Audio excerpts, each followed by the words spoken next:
I own a motel, and I may have been renting out rooms to a family of vampires every 4 years for decades. You're always welcome." That was the sign that hung outside the motel that my family had owned for generations. A relic from the heyday of Route 66 nestled among large pines just off a 2-lane mountain road. My grandfather was a smart man and very opportunistic. When the cave system nearby was incorporated into the National Park Services, he capitalized on it. He built the motel, and shortly after, our home was right next to it. As tourism expanded, so did the motel, one room at a time. Eventually, our old living room was converted into offices, and the door behind the lobby desk led directly into our kitchen. Eventually, our home and the motel were one and the same, and this is where I grew up.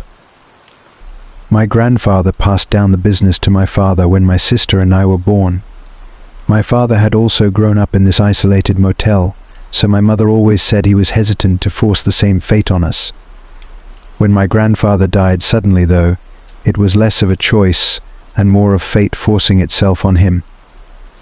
I have memories of my father talking about selling it, but that seemed to fade as we settled in as a family.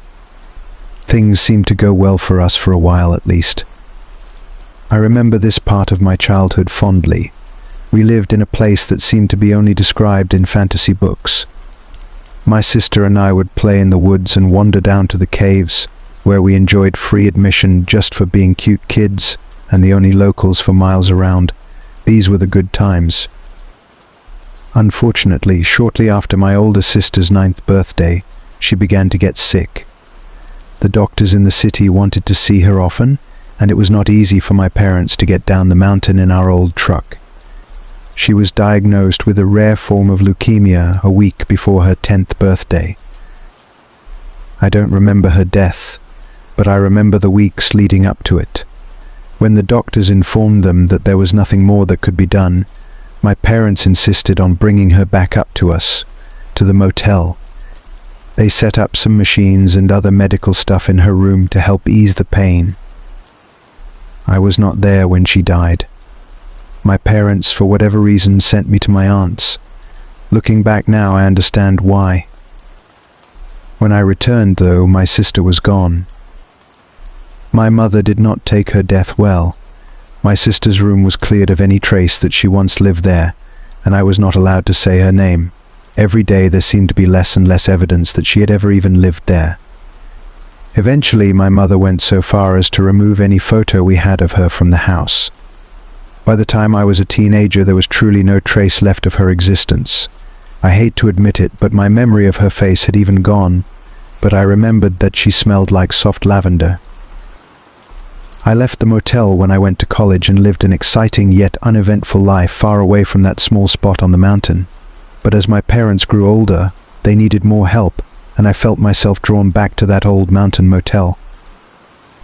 I helped them for a good part of 12 years, slowly taking on more and more of the responsibilities, until I almost ran the place by myself. They still insisted on certain tasks, odd things that they were not ready to give up. The strangest involves what I have come to call the family. My memories of them stretch back to my earliest memories of the motel. They always stuck out because my parents seemed to treat them differently. For as long as I can remember, they have always visited us every 4 years, almost to the day. The family consisted of 4 adults, an older couple, a middle-aged couple, 2 teenagers, a girl and a boy, and a younger girl around the age of 11. The 7 of them were always quiet and polite, and always stayed for a week, every 4 years, like clockwork. My parents had even circled the date on our calendars, always expecting it. My father made sure to have a room open, even though they never seemed to book ahead. They were almost like old friends, except for the fact that they treated us like strangers every single time. It wasn't like they didn't remember us, but more that we were inconsequential to their lives. The interactions we had with them were so brief and infrequent that if it weren't for one odd thing, I doubt I'd have remembered them. But it was that one odd thing that hung over my head, never explained, but never acknowledged by my parents. Eventually, I came to accept it as well as something as ordinary as apple pie, but it wasn't ordinary. There was nothing ordinary about the fact that this family never seemed to age. They came every 4 years, and they never missed a visit. There were years, though, that I missed them, especially after my sister died. My parents would send me to live with my aunt for a bit, and it always seemed to coincide with their visit. There was over a decade where I went without seeing them until my aunt and mother fell out. I was never told when it was over, but I never saw my aunt again after that last visit. One time when I was back from college, they were there, as always, just as I remembered. They'd spend their days in their room and would leave at night, always dressed like they were going somewhere special. Every evening except for the last, I would clean the room after they left. The beds were always made, and the room was very tidy except for the ashtrays. Whoever it was, the old man, I expect, smoked like a chimney. Even after my parents stopped allowing smoking inside, they made an exception for the family. On the final day, though, my parents always insisted on cleaning the room. Despite their tidiness, it always took my parents hours to clean that room. One time it took nearly 2 days, but they still would not allow me to help. On the family's last visit, while my parents were alive, I had to help my father carry carpet into the room. We had spare rolls of carpet saved in case we ever had to fix a cigarette burn or a particularly nasty stain. We usually only needed a few inches or a foot at a time. The family's room, however, had had the carpet replaced more times than I could count. This last time my father was tired and struggled with the work. I could tell my mother did not want me to help, but they had no choice. They had already pulled up the old carpet before I was allowed in, but I still noticed it. There are deep brown stains in the wood beneath the carpet just outside the bathroom. My mother was still scrubbing when I carried in the replacement roll. "Is that blood?" I asked, pointing to the frothy pink foam beneath my mother's brush. She shot my father a look of anger. "They are hunters," he said it with a dismissive wave of his hand. The dark, stained ring that always seemed to exist in the bathtub of this room suddenly started to make sense.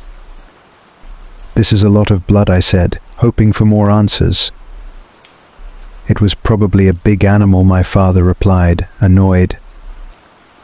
It made no sense to slaughter an animal in a motel bathroom, but I realized that I wouldn't be getting any more answers from my father. I let it be. I figured I'd ask again in 4 years. I didn't get a chance, though, as both of my parents passed within months of each other. I'd like to say they died peacefully at home, just like my sister, but they did not. My father had a heart attack, and while he was in the hospital, my mother had a stroke. My father died shortly after, but my mother seemed to hold on for longer than anybody thought possible. She was waiting for something, but she never revealed what it was. She died in her sleep with an immense look of sadness on her face. As was expected, they left the motel for me. The lawyer explained that the will was very brief and uncomplicated. My parents had no money saved, and the motel was their only asset, so I was given everything. They did leave me something else, though, in addition to the burden of a family business. They left 3 envelopes with very specific instructions on when to open them. The first one was to be opened when I took over ownership of the motel. The second was to be opened in case of an emergency, namely a financial one. The third was to be opened by my aunt in case I passed away. The letter in the first envelope was brief and to the point. It explained that my parents had a long-standing agreement with the family, and it was best not to question it. They mentioned the blood but told me to ignore it, and just make sure there was no trace left after they checked out. It was very explicit that I do not ask questions, and that if anybody outside of them were to ask about the family, I was to deny everything. In something I found funny and not surprising, the family's odd trait of seemingly never aging was not mentioned in the letter. After reading it twice, I stored the letter in the cash drawer and forgot about it. Shortly after my mother passed, the family arrived. The 7 of them piled out of that same old station wagon and walked together to my office. Without my parents insisting on doing it themselves, this was the first time I had actually checked the family in. The old man greeted me as if he knew me. He did not ask about my parents, and in an odd way he spoke to me as if I had always been the one to check them in. All but the little girl seemed to watch me without expression. The little girl, however, broke away from the group, stepped around the desk, and knocked on the door leading to our kitchen. None of the family members reacted in any way to her actions. "Can I help you?" I asked her. "Is she in there?" she asked, almost emotionless. "It's just me now. My parents passed a few months ago," I explained as I grabbed the room key. The older man took the key without acknowledgement of the fact that my parents were dead, but the little girl broke down. She began to sob and yell for her mother, but instead, one of the teenagers took her by the arm and pulled her along as they left together. Her sad eyes met mine, and for a moment I felt an unspoken grief between us over my parents' absence. I realized it was the first time that anyone outside of myself had shown any reaction to their loss. It felt ... good. It made me feel less alone in this isolated little motel. I watched as the family dragged the little girl back to their room to unpack and settle in. I remembered then how my mother used to treat this little girl. She always seemed to dote on her when they would visit. After my sister's death, my mother was less than affectionate, especially to children who weren't her own. Except, that is, for this little girl that came around every 4 years. Their stay was uneventful, and after that night, even the little girl all but ignored my presence. They left at night and returned before morning, usually without notice. Their rooms, again, were always tidy except for the cigarettes. Before they checked out, I read the letter from the first envelope one more time. It was also mentioned that at checkout they would pay in cash and leave behind a small paper package, sealed with twine. The note instructed me to never open the parcel, but instead put it in a safe that I had no idea existed before reading the letter. The safe itself was filled with more small paper bundles tied with twine. I did as the letter instructed. Sure enough, after their final night there was blood. It wasn't a lot of blood, but enough to cause concern. The bathtub had been filled with it and then drained, leaving behind a crimson film around it. The tiled floors were sticky, and the carpet had soaked up whatever bled out of the bathroom. I replaced the carpet as my father had shown me and scrubbed the bathroom until no trace was left. Looking back, of course, it seems suspicious now, but it was always that way with the family. I couldn't really say for sure where the blood came from, and I never wanted to ask. However, if the cops showed up one day, I'd have probably told them. But nobody ever asked, and there was never anything on the news, so I just told myself the same lie. They were nothing more than a family on a hunting trip, in 3-piece suits and Sunday dresses. I ran the motel without incident in the years after that, but it was not easy. I should mention that while the motel is located near a tourist spot, there is little else to attract people. In fact, we are located on what some call a dead road. Not a dead end, but a dead road. A long stretch of highway without any signs of civilization. It is one of those highways that people seem to go missing on. Ours is just one of many around the country. We once had a writer stay with us while my parents were still around. He told me that he was a true crime writer. He said that he was working on research for a book about what he called the Ring of Fire, a connection of dead roads all across the country. A giant ring of asphalt paved the way for death. He said that lots of famous serial killers traveled to the ring. His book was going to be about connecting the dots to unclaimed victims. He told me that I shouldn't worry about it though, because the dead are always faceless. It was always sex workers, indigenous folk, or just drifters who lost their way. He explained that they are considered less dead by the cops, and that their deaths don't mean as much to a politician or a pretty white girl. He said that he would come back when he was actually writing the book, but he never came back, and I never saw anything about his book coming out. The family, however, always came back. 4 years after the last visit, they arrived 3 days after the date circled in red by my father, long before he died. I had actually waited for them. You see, when everything seemed to shut down last year and budgets were cut, the caves closed down for the foreseeable future. Already tourism had waned in the last few years, and it was getting difficult to keep the motel open. I was running out of options, so I opened the second envelope. Inside was another letter. It instructed me to keep the motel open no matter what, even if the guests stopped coming. It then instructed me to open one of the brown paper parcels in the safe if I was ever in trouble. So I did. Underneath the paper, wrapped tightly in twine, was a bundle of money.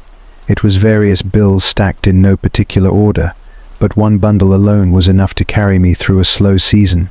There were dozens of these paper bundles. Despite what the letter said, I opened them all immediately. The oldest ones held currency I barely recognized. It was still American, but it was long out of circulation. I had planned to stay open long enough to collect one more bundle from these familiar strangers I had known my whole life. When they arrived 3 days late, I already knew something was off, though you wouldn't have known from their usual unemotional demeanor. What I had always remembered as a family of 7 arrived as only 6. One of the teenagers, the boy, was not with them. This was not acknowledged by anyone upon check-in. The little girl stayed beside the teenage girl this time too, but her eyes were still fixed on the door to our kitchen. At this point I had cleaned out all the other rooms except theirs. Nobody had stayed the night in weeks anyway, so I took my time with it. When the time came for them to check out, they paid in cash and handed me the brown paper parcel wrapped in twine. I hate to say this, but your family will officially be the last guests we host here, I explained, trying to break the news casually. The man stared at me blankly. The little girl looked up at the teenager, but the teenage girl did not react. The man did not seem upset or happy about it. As always, he was emotionless. "Okay," he said it with a fake smile. And with that, he turned to leave. The family followed after him, but the little girl pulled away from the teenager. She stood there, staring at me for a very long time. "You better hurry," I said, pointing at her family, trying to break the awkwardness. "Do you not remember me?" she asked. "Of course I do. You never change," I replied. I could see the old man out in the parking lot as he packed up the old station wagon. I saw him notice the little girl's absence. Without any urgency, he put down the bag and came to retrieve the little girl. As he approached the office door, the little girl stepped closer to the desk. "If you aren't here when we return, they will leave me. They will put me back in the caves and never return," she whispered. "What do you mean?" I asked, my mind racing. "I'm too young. I should never have been turned." Her words were cut off by the opening of the door.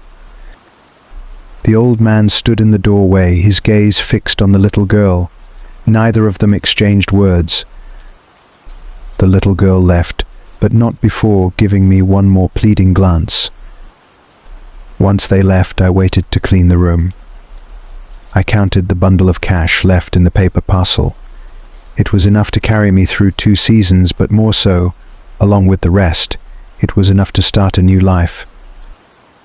I opened a bottle of wine and drank half before even grabbing the cleaning supplies. I knew what kind of mess awaited me in that bathroom. At least this time I wouldn't have to replace the carpet. When I finally made it to the old room, it was morning. I opened the door, and the rising sun cast a light across the neatly made beds and overstuffed ashtray. As I walked towards the bathroom, something on the bed caught my eye. Laid neatly on one of the seemingly unused pillows was a photograph. I put down my cleaning supplies and picked up the photo. It was torn on one side, so it was only half of the picture. It shouldn't have been shocking, but it did catch me off guard. It was a photo of the young girl, and she was holding hands with another young girl, me. It made sense, since I'm sure we had known each other our whole lives. There was nothing unusual about me except for how happy I looked. On the other hand, she seemed somehow different. It took me a moment to register what was off about her, but when I did, I gasped. She was younger. Not much younger than she appeared now, but younger than I had seen her in decades. The photo itself was taken here at the motel, just outside of the office. I had recognized the background, not only because it was a familiar space, but also because I had seen this photo before somewhere. It clicked. I abandoned the cleaning and ran back to the office with the photo in hand. Hung above the fireplace in the office, just across from the desk, was a collection of photos my mother had curated over the years. It was mostly my parents and me, but there were also snapshots of famous guests or old regulars. I ran my fingers over the torn edge of the photo of myself and the little girl, and I remembered one specific photo that hung over the fireplace. It was small and odd-shaped, but it was my mother's favorite because of how happy my father and she looked. It was just the two of them standing outside the office, smiling. It was taken in the same spot as one of me and the little girl. I ripped the photo of my parents off the wall and broke the frame, too impatient to be delicate. I pulled the small, odd-shaped photo from the frame and confirmed my suspicion. It was torn. I held the photo of my parents up with the photo of the little girl and myself. They were two halves of the same photo. And though I couldn't remember her face, I knew immediately who the little girl was. I held the photo close to my nose and breathed deeply. Soft lavender. She was my older sister. I now understood the deal my parents had made. Leave a comment below if you're interested in part 2.